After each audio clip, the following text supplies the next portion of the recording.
bendiga a todos, hermanos, en el nombre de Jesús. Hermanos, amigos que nos acompañan, sean todos bienvenidos a esta su iglesia Emmanuel. Nuevamente les agradezco infinitamente el favor de su atención, esperando que este mensaje sea de bendición. Y si les ha gustado, les invitamos a compartirlo con por lo menos una persona y así podamos bendecir la vida de esa persona o de alguien más con esta palabra que Dios nos trae. Bien, pues continuando con esta serie que según la fuente corresponde al orden del el mundano y el impío. Y el título es el destino de los malos. Y según el encabezado dice que este salmo fue escrito por Asaf, el músico. Para tener esta referencia consultamos en el libro de Crónicas, Primera de Crónicas, capítulo 15, versículo 17, que dice de esta manera: y los levitas designaron a Emán, hijo de Joel, y de sus hermanos a Asaf, hijo de Berequías, y de los hijos de Merari y de sus hermanos a Etán, hijo de Cusaías.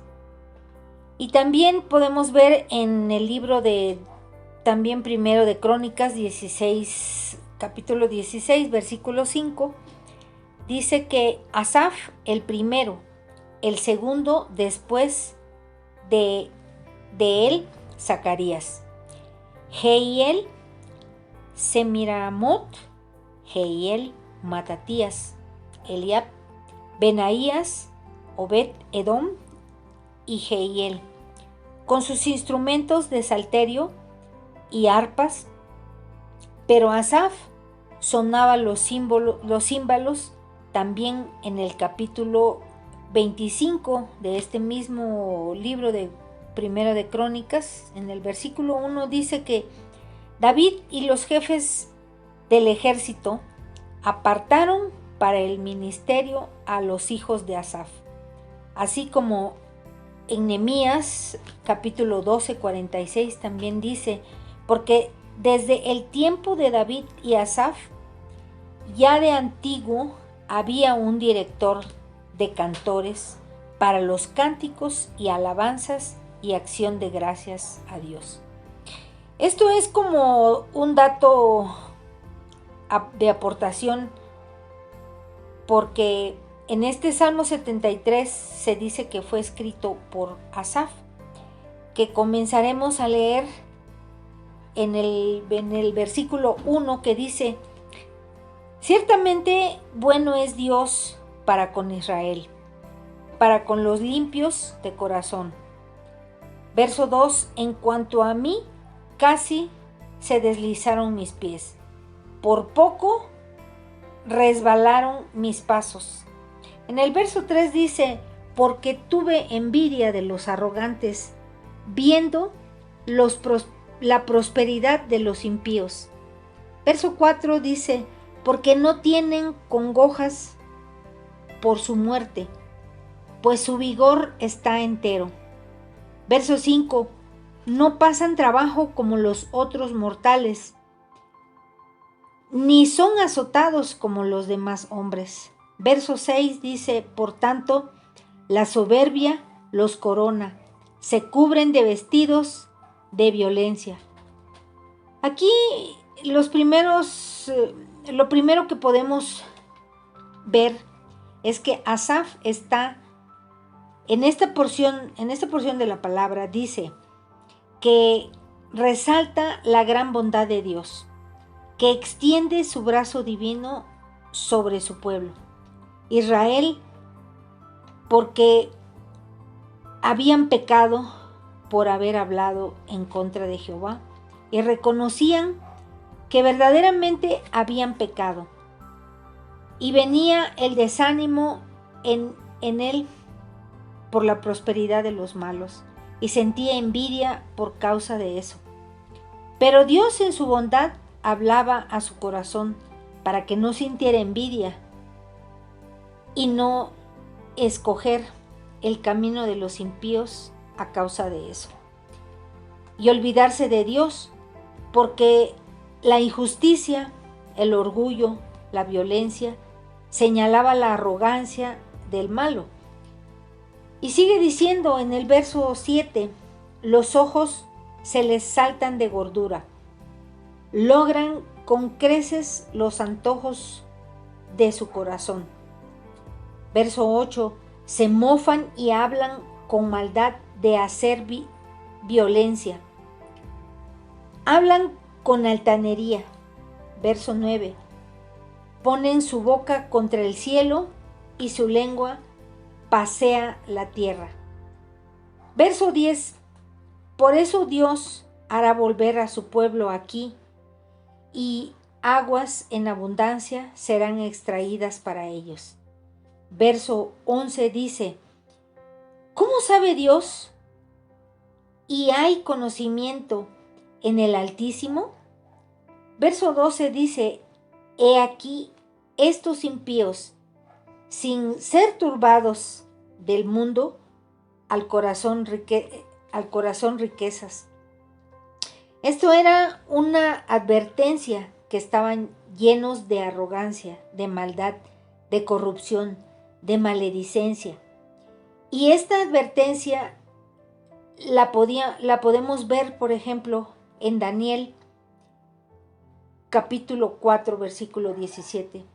La sentencia es por decreto de los vigilantes y por dichos de los santos la resolución, para que conozcan los vivientes que el Altísimo gobierna el reino de los hombres y a quien Él quiere lo da. Porque es Dios el Altísimo, el que tiene el conocimiento divino de los burladores y de los impíos, que acumulaban las riquezas. Esta prosperidad de los impíos era un peligro porque podían olvidarse de Dios y causaba rebelión, destrucción y negación a Dios. Siguiendo la lectura en el verso 13, dice, verdaderamente en vano he limpiado mi corazón y lavado mis manos en inocencia. Verso 14 dice, pues he sido azotado todo el día y castigado todas las mañanas. Verso 15, si dijera yo, hablaré como ellos, he aquí, a la generación de tus hijos engañaría. Verso 16, cuando pensé para saber esto, fue duro trabajo para mí. Verso 17, hasta que, entrando en el santuario de Dios, comprendí el fin de ellos. Verso 18, ciertamente los has puesto en deslizaderos, en asolamiento los harás caer. Asaf caía aquí en gran desesperanza, que de modo que, queriendo lavarse las manos, pensaba ser como los impíos, en señal de inocencia. Por todas las injusticias que lo afligían, el pueblo de Dios era un tesoro muy especial, escogido por Dios, exaltado sobre todas las naciones, y pues eran guiados como rebaño preparados para el servicio.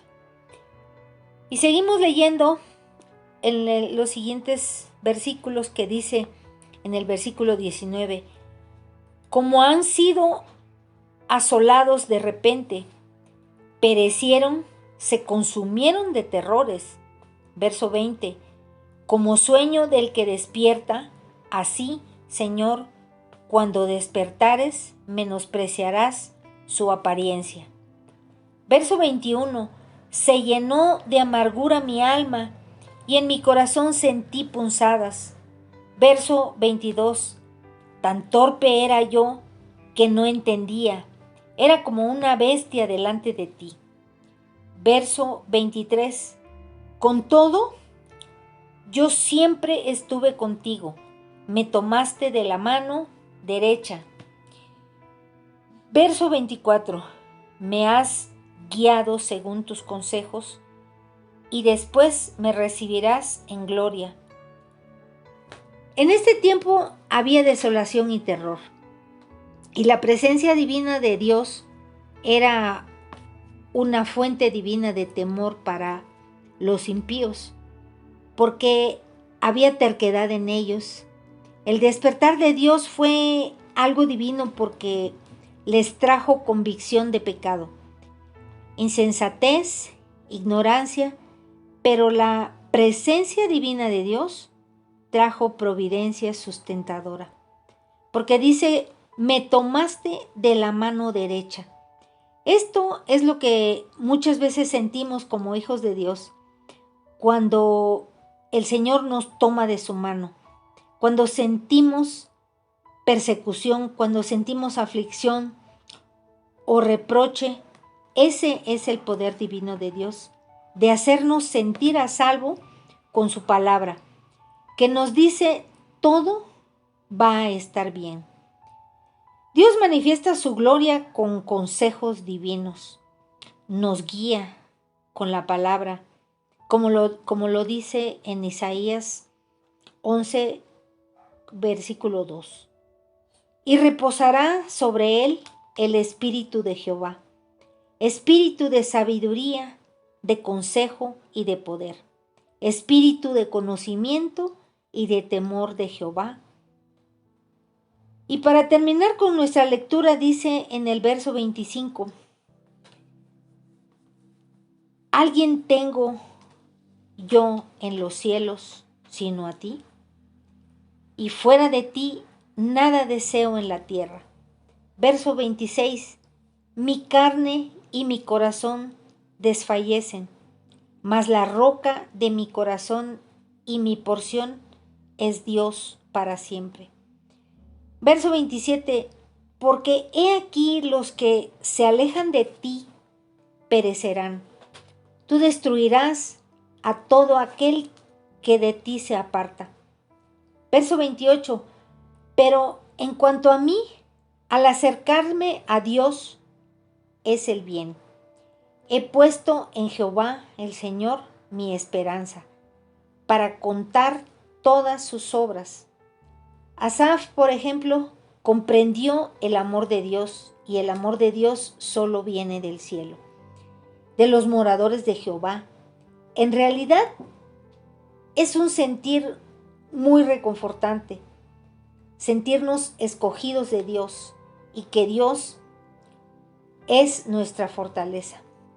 La fortaleza para poner nuestra esperanza en Dios, porque el abandonar a Dios y sus caminos trae destrucción a nuestras vidas, en todos los aspectos. Y podemos imaginar, en cambio, si nos acercamos a Dios y confiamos plenamente en Él, podemos dar testimonio de la gloria eterna de Jehová. Y esta, hermanos, es la reflexión y la enseñanza que nos deja esta palabra. Cuando la leemos constantemente, podemos confiar en Dios, porque nuestro corazón debe estar siempre puesto en la palabra del Señor. Y quiero agradecerles, hermanos, por el tiempo que me han puesto de atención, y quiero también invitarles a que le den una manita arriba a todos los devocionales que este canal transmite todos los días, cada mañana, y que en esta palabra podamos encontrar un consejo y una guía para nuestras vidas, y que si nos ha servido de alguna manera podamos compartirlo con alguien para poder bendecirlo. Damos gracias al Señor por este tiempo, en el nombre de Jesús.